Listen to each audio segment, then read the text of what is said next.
कृष्णदेवाय नमो नमः। राधे राधे दोस्तों, समस्त भगवत प्रेमी भाई और भौणी मानक मोर राधे राधे। केमिति अछंती आपण माने? कृष्णक कृपारु समस्ते भलरे थिबे बोली मोर आशा। आज मु श्रीमद् भगवत गीतार द्वितीय अध्यायर श्लोक 48 आपण मानक आगरे मु तोली धरिबी।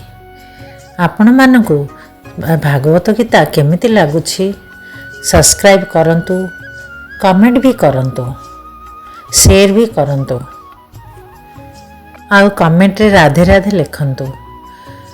राधे राधे लिखिले कृष्णଙ୍କ प्रति हमर भल पाइबा जणा पड़िबो। मद भगवत गीता शुणिबा आगरु आमे उपक्रमणिका विषय रे किछि शुणिबा। भगवत गीतारे कुहा जाइछि जे निर्विशेष ब्रह्म पूर्ण परमेश्वरଙ୍କ अधस्थन अटंती। ए ब्रह्म कथा ब्रह्मसूत्र रे अधिक सुस्पष्ट भावे वर्णना करा जाइअछि। सेथिरु कुहा जाइछि जे एहा सूर्यंकर किरण सदृश्य निर्विशेष ब्रह्म परम पुरुष भगवानंकर उज्ज्वल किरण अटे। निर्विशेष ब्रह्मानुभूति पूर्ण परमेश्वरଙ୍କ संबंधीय अंशपूर्ण अनुभूति अटे एवं ताहा ही मध्य परमात्मा अनुभूति प्रति प्रयोज्य।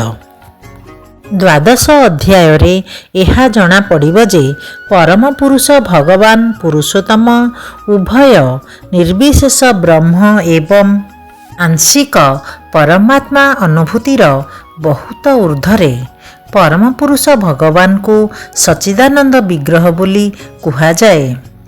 निम्नमते ब्रह्म सहित आरंभ होइछि।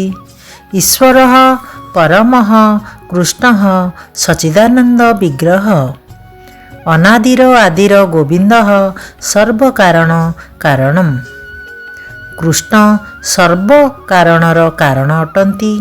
से हेउछंती परम कारण एवं से सच्चित आनंदमय विग्रह अटंती, अर्थात से शाश्वत अस्तित्व ज्ञान और आनंदर विग्रह अटंती। निर्विशेष ब्रह्मानुभूति तांकर सत् अर्थात अस्तित्व लक्षणर अनुभूति अटे। किंतु भगवान अर्थात परम पुरुष भगवान श्रीकृष्ण अनुभूति समस्त दिव्य लक्षण अर्थात सत् अस्तित्व चित् ज्ञान एवं आनंद दिव्य आनंद लक्षणर अनुभूति अटे। भगवान अनुभूति सत् चित् आनंदमय एक पूर्ण विग्रहर अनुभूति अटे। राधे राधे दोस्तों, एबे आमे श्रीमद् भागवत गीतार द्वितीय अध्यायर श्लोक 48 शुणिबा। श्लोक 48 जोगोत्साह कुरुकर्माणि संगं त्यक्ता धनंजय सिद्ध्यसोध्य समभूत्वा समत्वं जोग उच्यते। एहार अनुवाद, हे अर्जुन जोगरे स्थिर हुओ, कर्तव्य करि जाओ, लाभ क्षति जय पराजय आदि समस्त प्रकार आसक्ति त्याग कर। ए प्रकार मानसिक समता को जोग कहंती। एहार भावार्थ, कृष्ण अर्जुन को कहउछंती जे से जोगस्थ होई कर्म करिबा उचित। से जोग कौन? जोगोर अर्थ हैला दुर्दांत इंद्रिय मान को दमन करी भगवान को ठारे मन को स्थिर करिबा। से भगवान बा परमेश्वर किए? परमेश्वर हेउछंती भगवान श्रीकृष्ण। जेणु से स्वयं अर्जुन को युद्ध करने को कहउछंती। तेणु युद्धर फलाफल संबंध रे अर्जुनंकर आउ भाविबार किछि नाही। लाभ बा विजय कथा कृष्ण बुझिबे। एठारे अर्जुन को कुहा जाउछि से केवल कृष्णंकर निर्देश अनुଯାୟୀ कर्म करिबा उचित। कृष्णंक निर्देश को मानिबा ही प्रकृत जोग एवं ଏହା କୃଷ୍ଣ ଭାବନା ବିଧିରେ ଅଭ୍ୟାସ କରାଯାଏ। ବ୍ୟକ୍ତିକୁ କୃଷ୍ଣ ଭାବନା ବିଧିରେ ହିଁ ବ୍ୟକ୍ତି ତା'ର ଅଧିକାରିତ୍ୱ ତ୍ୟାଗ କରିପାରେ।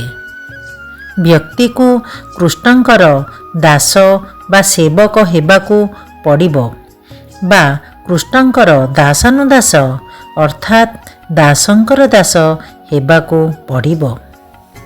କୃଷ୍ଣ ଚେତନାରେ କର୍ତ୍ତବ୍ୟ ସମ୍ପାଦନ କରିବାର ଏହା ହିଁ ପ୍ରକୃଷ୍ଟ ପନ୍ଥା। ଏହି ପନ୍ଥା ହିଁ ବ୍ୟକ୍ତିକୁ ଯୋଗସ୍ଥ ହୋଇ କର୍ମ କରିବାରେ ସାହାଯ୍ୟ କରିପାରିବ। ଅର୍ଜୁନ ଜଣେ କ୍ଷତ୍ରିୟ, ତେଣୁ ସେ ବର୍ଣ୍ଣାଶ୍ରମ ଧର୍ମ ଆଚରଣ କରିବେ।